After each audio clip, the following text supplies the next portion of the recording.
Good morning, everyone. This is day 3 of our 5-day, 1,600-mile overlanding trip around the state of Kansas. We're starting our day in the Kansas Badlands, and then we'll head into the plains and all the way down to the southwest corner of Kansas. Of course, we'll see some interesting things along the way, and we'll end the day in the very peaceful Cimarron National Grasslands. This was our tentative route for the day in green, and this was our actual route minus a stop or two. We lost service and it stopped recording our route, which is something to be aware of in Kansas. But I have to say, we actually had service most of the time. We were surprised by how little problem we had with that.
Please respect the rocks. Oh, look at that one. Looking like it's gonna kind of crack off, and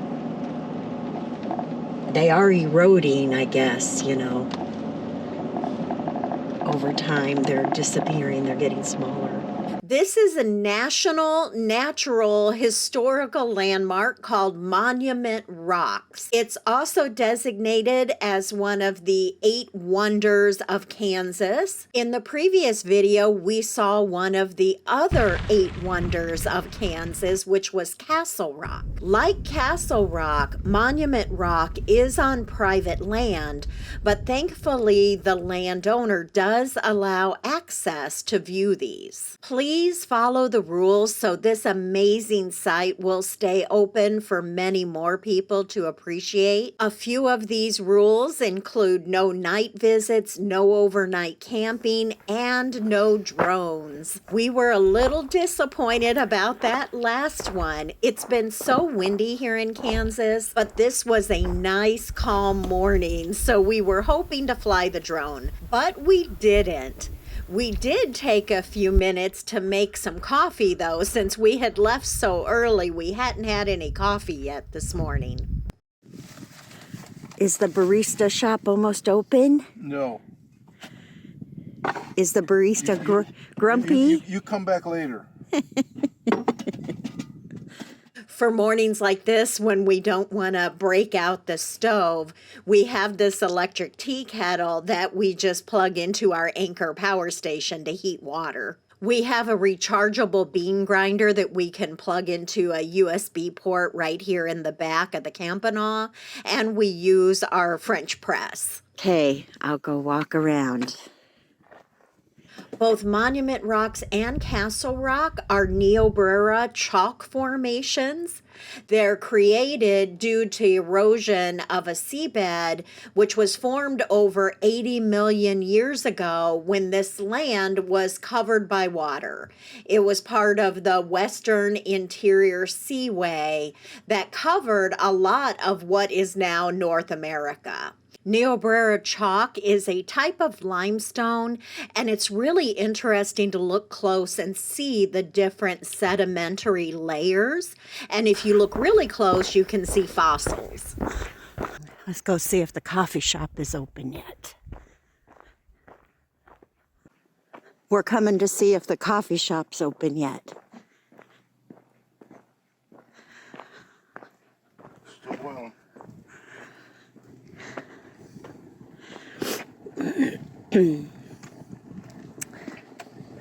Oh, heck.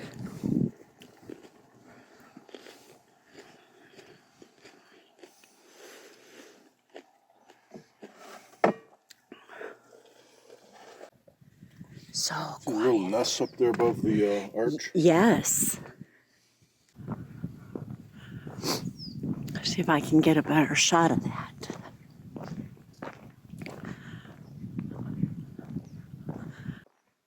I'm not sure, but I think we have incoming. Incoming locals.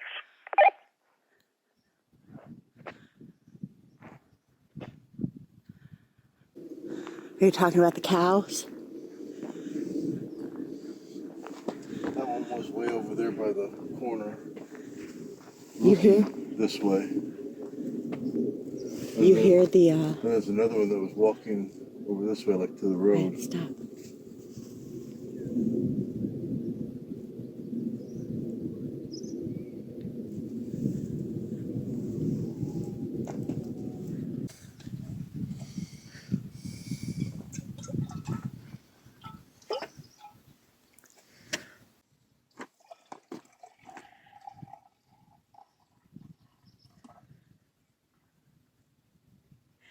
Don't want anybody to see your pouring technique.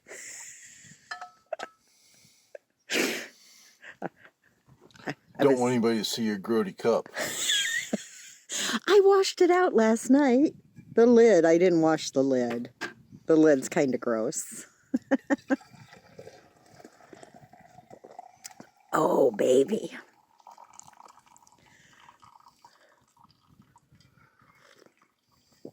Oh, yeah.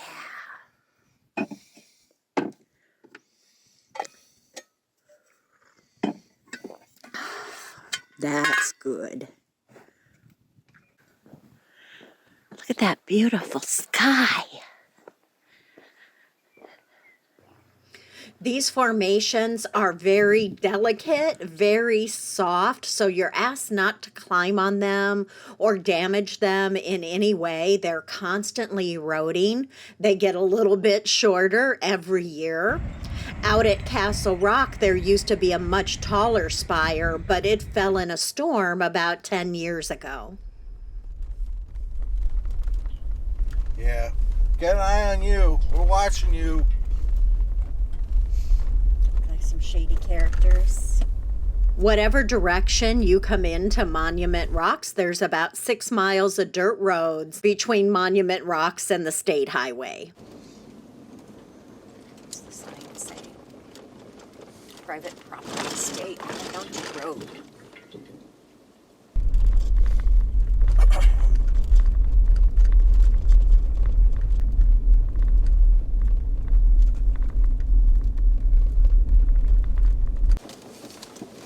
Cute little building. Wonder what it was. Have the most dramatic Niobrara chalk formations, striking a stark contrast with the flat prairies for which the state is known. Largest population of Great Plains wild buckwheat, a native plant that grows only in the Chalk Bluffs prairie of western Kansas. The name Little Jerusalem is derived from the way the chalk formations resemble the ancient walled city of Jerusalem from a distance. Other incredible chalk formations in the area are on private land. There is a $5 fee for entry and a pay kiosk, but it was down. It said to use the pay envelopes, but there were no pay envelopes. And the only thing we had to pay with were quarters. I suggested we just go in, which isn't something we would normally do. But Tim's like, no, there are cameras and it says fines enforced, so we are going to pay. So I put those quarters in the pay tube. What would you have done? This is a really nice park with great signage, nice trails. There are 2 trails here. One is just a 1/4 mile out to an overlook, and then the other one is about 1.5 miles. We decided just to hike the 1/4 mile one today. That is the overlook trail. Jeesh. Watch out for the cow patties.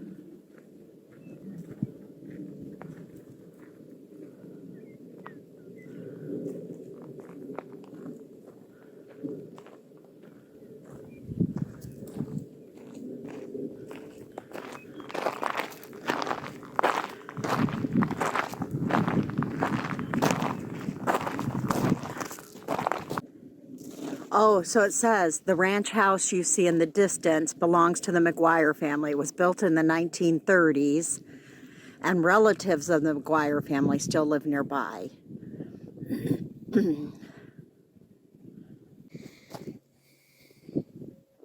Look at the clouds behind us.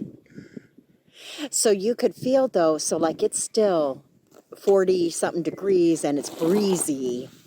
And that breeze is cool, but you can also feel that once the sun gets up higher, it's going to be warm, that sun.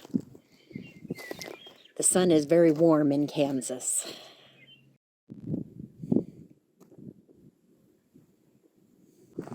The sun, I didn't bring my sunglasses. I can't even see if it's what it's. Bring your sunglasses. So the other trail apparently winds up along that ridge, and there's a couple overlooks from up there.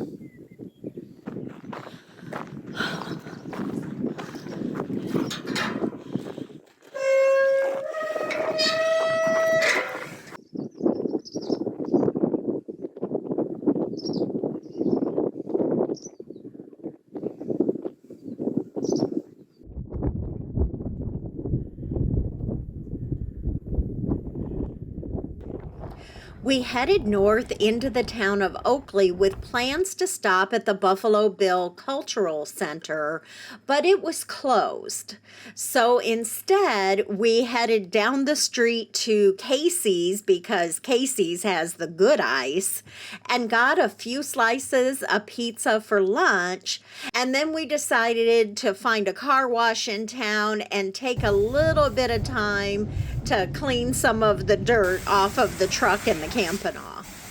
We continued our drive west towards our next planned stop, which was Mount Sunflower. We just crossed into mountain time. Mountain time? The mountain time zone.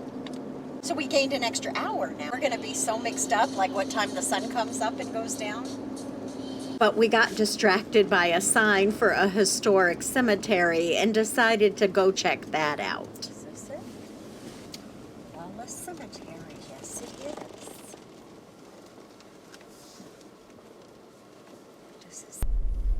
This is the Fort Wallace Post Cemetery. From 1865 to 1882, troops escorted male and civilians traveling through this area, as well as crews working on the railroad. People died for a number of reasons, and just looking at the markers was really interesting. This man was shot by John Langford, and a couple markers down, John Langford was hung. We even found someone from Indiana who drowned while working for the railroad. It's a little shocking in this day and age, too, to see somebody dying from a fractured arm.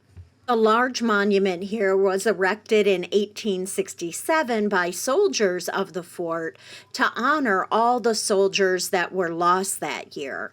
10 soldiers were lost after the general led an unsuccessful expedition against local tribes.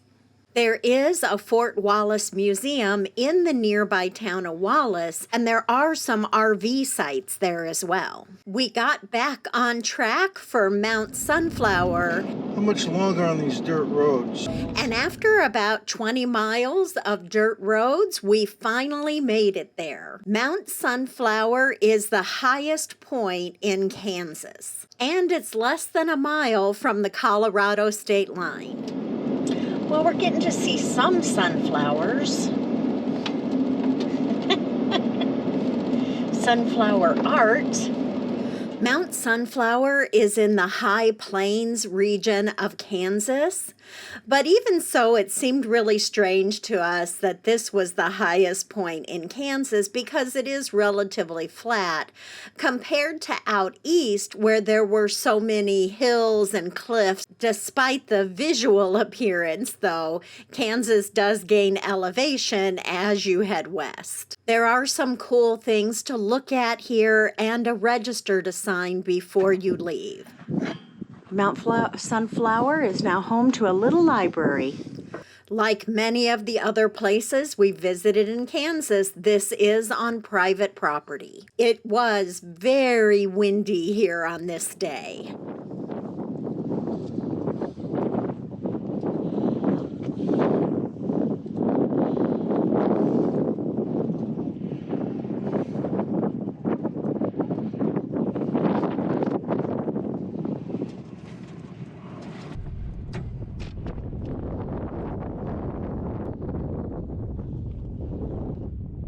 After making it back out to the state highway, we had about a 2.5 hour drive south to Cimarron National Grasslands. We had decided to camp for the night in the grasslands, but about halfway down just outside the town of Syracuse is Hamilton County State Fishing Lake, which has free camping and looks like a really nice, quiet, secluded spot. That beautiful sky.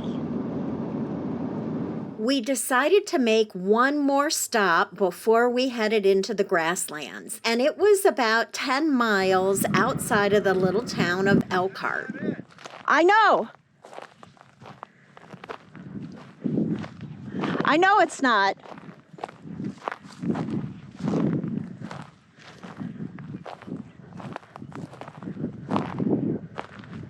There is a marker up here.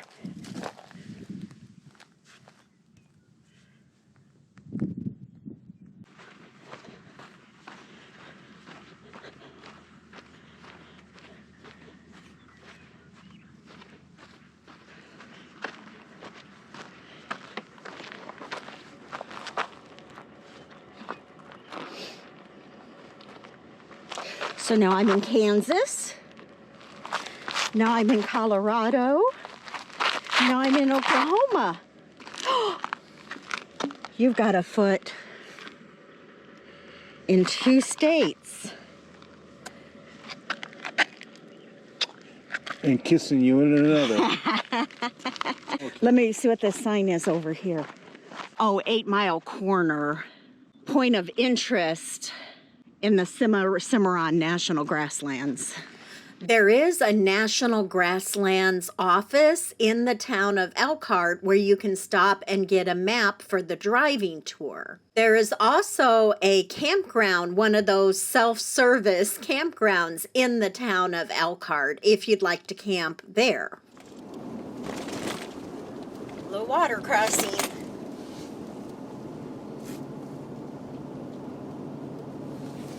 So we're getting into the we are in the grasslands now. You can disperse camp in the national grasslands just like in a national forest, but we had decided to go ahead and stay in the Forest Service campground that is in the grasslands. Camping there is $8 per night.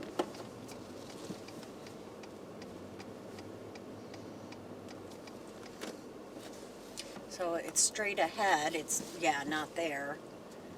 Cottonwood, Cimarron, Cottonwood. Cimarron National Grasslands. Yeah, I think this is maybe a picnic area. West Artesian allotment. So it says it's 4 miles down this road. I was going to try to look though.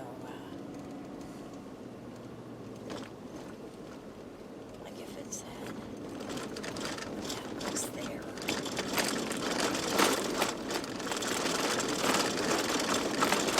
Oh, let's hope the whole 4 miles isn't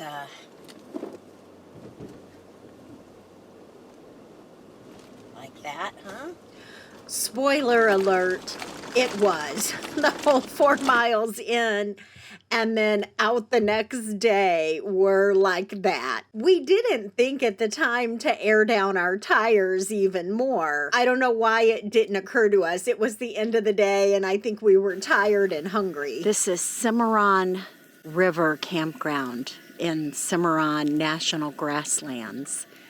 Again, this is the campground. We're the only ones here. We thought they had vault toilets, but they don't. They have porta-johns. You can see over there. The ones here are clean, at least, so, I mean, that's good. Everything is very dry. We're not going to have a fire. There wasn't a sign saying there was a burn ban at the entrance, but we're not going to take a chance. I mean, it is super dry. There's a chance of rain, as you can see from the clouds here, like a 40% chance.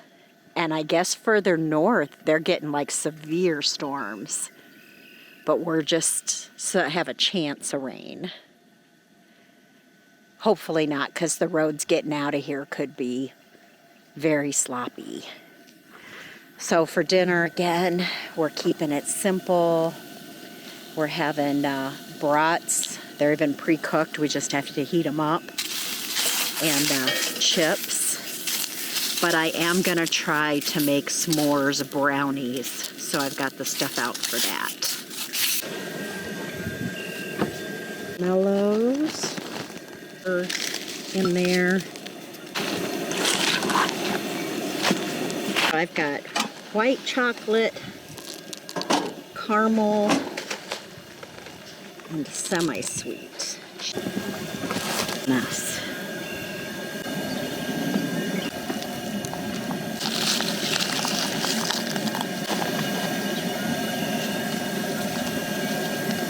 You on dish duty?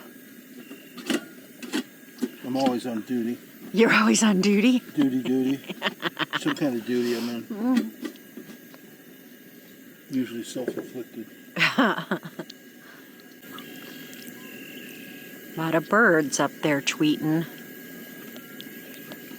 Probably in their favorite camp spot. We're in their favorite camp spot. Their favorite. There we go.